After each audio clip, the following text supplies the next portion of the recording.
à toutes, bienvenue sur ma chaîne Palma Crea. Aujourd'hui on se retrouve pour une nouvelle vidéo tutoriel Fimo. Donc je sais que ça fait énormément longtemps que je n'ai pas fait de tutoriel sur ma chaîne, j'en suis désolée, mais avec les cours j'ai pas vraiment le temps de toucher à de la Fimo. Et aujourd'hui on se retrouve pour un tutoriel sur une galette des rois,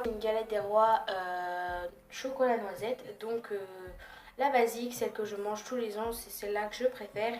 Et le chocolat et moi, c'est une grande histoire d'amour, donc j'ai voulu la réaliser en Fimo, et aussi parce que c'est celle que j'ai réalisée au lycée, voilà, en cuisine. Du coup je me suis dit pourquoi pas m'inspirer. Voilà, j'espère que ça va vous plaire, et donc tout de suite la liste du matériel. Bon visionnage. Vous aurez besoin d'un rouleau, de pastel sec, d'un scalpel, d'une aiguille, de pinceaux pour les pastels, d'un dotting tool, d'une lame, d'une brosse à dents, d'un emporte-pièce rond, d'un outil en silicone et de la Fimo chocolat et vanille. Commencez par prendre une boule de pâte vanille que vous allez étaler au rouleau ou à la pâte à machine au cran numéro 3. Ensuite, une fois que vous l'avez bien étalé, vous allez prendre votre emporte-pièce rond et vous allez emporte-piécer deux cercles. Pour la taille de l'emporte-pièce, vous prenez la taille qui vous fait plaisir. Ça dépendra de la taille de votre galette que vous voulez obtenir à la fin.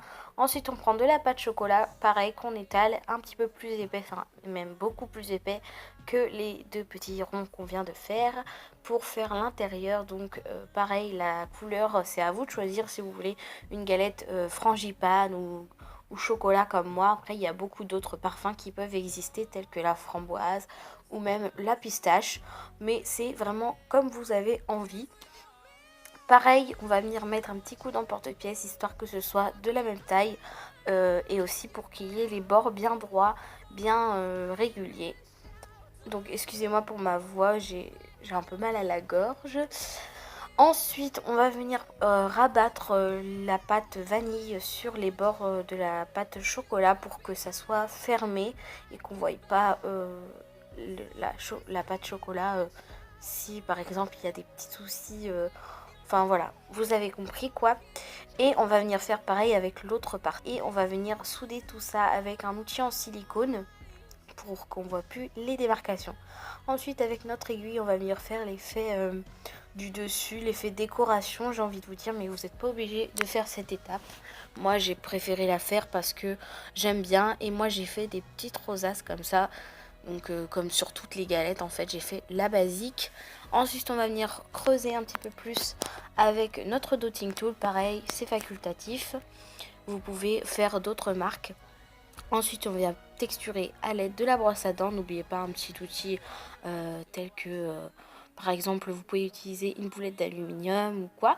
Ensuite, on vient colorer avec des pastels secs et on vient couper une part que l'on va pouvoir venir texturer à l'intérieur. Donc vous pouvez couper plusieurs parts si vous en avez envie. Moi j'en ai coupé qu'une. J'aurais dû la faire un petit peu plus grosse d'ailleurs, parce que j'ai vu qu'à la fin c'était pas trop ça. Mais voilà, vous coupez autant de parts que vous voulez si vous avez envie de couper toute la galette. On va venir texturer cette petite part à l'aide d'une aiguille ou un cure-dent, ça marche très bien aussi, ou même d'autres outils que vous avez chez vous, hein. Vous trouvez ce que vous avez sous la main, ça sera très bien.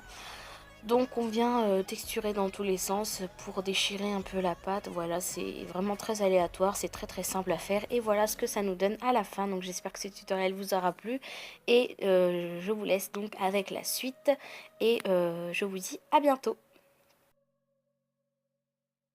J'espère que ce tutoriel vous aura plu. Il était assez simple et assez rapide à faire, mais voilà, c'est toujours, ça fait toujours un petit peu de tutoriel à faire quand on commence la Fimo en plus. Donc j'espère que ça vous aura plu. Je vous fais de très gros bisous et je vous dis à bientôt pour une prochaine vidéo.